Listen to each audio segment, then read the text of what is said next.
Assalamualaikum warahmatullahi wabarakatuh. Perkenalkan, nama saya Anju Widya Utari Siregar, NIM 18404777. Prodi S1 Akuntansi semester 6. Sekolah Tinggi Ilmu Ekonomi Sultan Agung Pematang Siantar. Di sini saya akan memaparkan contoh kasus pelanggaran etika bisnis pada PT Megasari Makmur.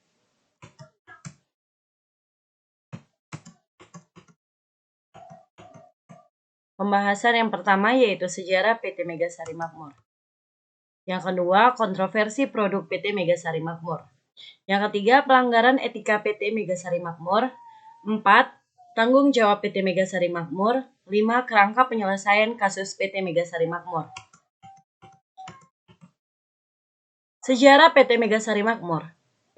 PT Megasari Makmur didirikan pada tahun 1996 dengan pabrik yang berlokasi di daerah Gunung Putri, Bogor, Jawa Barat, Indonesia.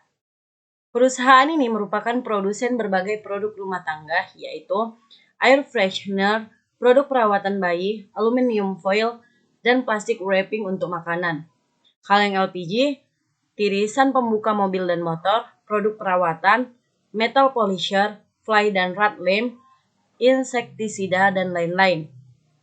PT Megasari Makmur juga memproduksi banyak produk seperti tisu basah dan berbagai jenis pengharum ruangan. Obat nyamuk HIT juga mengenal dirinya sebagai obat nyamuk yang murah dan lebih tangguh untuk kelasnya. Kontroversi produk.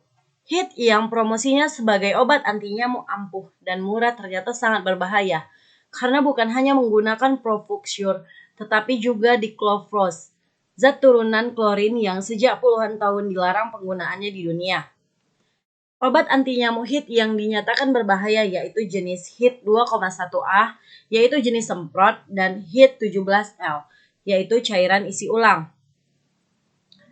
Pada tanggal 11 Juni 2006, Lembaga Bantuan Hukum Kesehatan melaporkan PT Megasari Makmur ke Polisi Metropolitan Jakarta Raya. Korbannya yaitu seorang pembantu rumah tangga yang mengalami pusing, mual, dan muntah akibat keracunan setelah menghirup udara yang baru saja disemprotkan obat anti nyamuk HIT. Pada hari Rabu 7 Juni 2006, obat anti nyamuk HIT yang diproduksi oleh PT Megasari Makmur dinyatakan akan ditarik dari peredaran. HIT Aeroson baru telah lulus uji dan mendapatkan izin dari pemerintah pada tanggal 8 September 2006. Dan pada tanggal 22 Desember 2006, Departemen Kesehatan mengeluarkan izin yang menyetujui pendistribusian dan penjualan di seluruh Indonesia. Pelanggaran etika PT Megasari Makmur. Dari kasus di atas terlihat bahwa perusahaan melakukan pelanggaran etika bisnis terhadap prinsip kejujuran perusahaan besar untuk mengambil tindakan kecurangan serta untuk menekan biaya produksi produk. Mereka hanya untuk mendapatkan laba yang besar dan ongkos produksi yang minimal, mengenyampingkan aspek kesehatan konsumen dan membiarkan penggunaan zat berbahaya dalam produknya. Dalam kasus HIT, sengaja menambahkan zat diclofos untuk membunuh serangga. Padahal, bila dilihat dari segi kesehatan manusia, zat tersebut bila dihisap oleh saluran pernapasan dapat menimbulkan kanker hati dan lambung.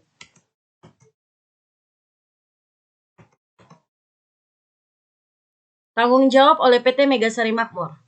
PT Megasari Makmur menyanggupi untuk menarik seluruh produk HIT yang telah dipasarkan dan mengajukan izin baru untuk memproduksi produk HIT aerosol baru dengan formula yang telah disempurnakan bebas dari bahan kimia berbahaya. Sanksi yang diberikan kepada PT Megasari Makmur yaitu denda sebesar 2 miliar atau kurungan penjara selama 5 tahun. Kerangka penyelesaian kasus PT Megasari Makmur yang pertama menentukan objektivitas. Yang melakukan analisis data pada kasus PT Megasari Makmur adalah Lembaga Bantuan Hukum Kesehatan yang telah melakukan penelitian dan melaporkan ke kepolisian terhadap produk obat nyamuk HIT jenis HIT 2,1A dan HIT 17L yang berbahaya bagi kesehatan manusia. Amati situasi identifikasi permasalahan. Permasalahannya adalah pihak manajemen dari PT Megasari Makmur sudah melakukan penipuan kepada para konsumen. Penipuan yang dilakukan adalah bersikap tidak jujur dengan apa-apa saja bahan yang dipakai dalam produk produksinya yang dilakukan oleh PT Megasari Makmur. Analisis permasalahan pendekatan standar moral termodifikasi. Pertama, apakah memberikan manfaat bersih untuk masyarakat? Ya, karena dari kasus ini masyarakat lebih berhati-hati dalam memilih produk yang akan dipakai. Kedua, apakah adil bagi semua pemangku kepentingan? Tidak adil kepada pemangku eksternal. Mereka tidak menyampingkan komposisi apa saja yang terkandung dalam obat nyamuk hit tersebut. Yang ketiga, apakah tindakan yang dilakukan benar? Tidak benar, karena telah menipu banyak konsumen dan perusahaan telah melanggar kode etik dengan bersikap tidak jujur. Yang keempat, apakah hal ini menunjukkan kebajikan yang diharapkan oleh para pemangku kepentingan? PT Megasari Makmur harus bertanggung jawab penuh kepada konsumen yang merasa telah dirugikan dan menarik semua produk yang telah dipasarkan. Jika perusahaan ingin mengeluarkan produk yang baru, maka perusahaan harus mematuhi aturan-aturan yang ada dan bersikap jujur. Tentukan penyebab masalah. PT Megasari Mekar tidak memberikan peringatan kepada konsumen tentang adanya zat berbahaya di dalam produk mereka. Akibatnya, kesehatan konsumen dibahayakan dengan alasan mengurangi biaya produksi hit. Tetapkan tujuan. Perusahaan menarik seluruh produk yang sudah dipasarkan dan harus memberikan ganti rugi kepada para konsumen. Jelajahi pilihan. Beberapa alternatif solusi yang dilakukan setelah kasus PT Megasari Mekar sebagai berikut. Yang pertama, menjalin hubungan dan komunikasi yang baik antara perusahaan kepada konsumen sehingga terciptanya kepercayaan konsumen untuk memilih produk yang dikeluarkan perusahaan. Yang kedua, PT Megasari harus memperbaiki etika dalam berbisnisnya dengan transparan terhadap kandungan-kandungan apa saja yang terkandung dalam produk yang mereka produksi. Yang ketiga, penerapan good corporate governance dan manajemen risiko dan penyempurnaan infrastruktur perusahaan untuk meningkatkan kualitas pelayanan kepada konsumen. Putuskan solusi terbaik. Solusi yang terbaik adalah setiap perusahaan harus mengutamakan kualitas dari produk yang diproduksinya, serta memperhatikan efek-efek samping yang akan ditimbulkan dari zat yang terkandung dalam suatu produk dan menginformasikan kepada konsumen. Rencanakan dan implementasikan solusinya. Yang pertama, bagi perusahaan yang melanggar etika bisnis seperti kasus pada PT Megasari Makmur, sebaiknya membenahi perusahaannya agar prinsip-prinsip etika bisnis dapat berjalan dengan baik, sehingga tidak timbul pelanggaran-pelanggaran lainnya. Yang kedua, keselamatan konsumen sangat penting.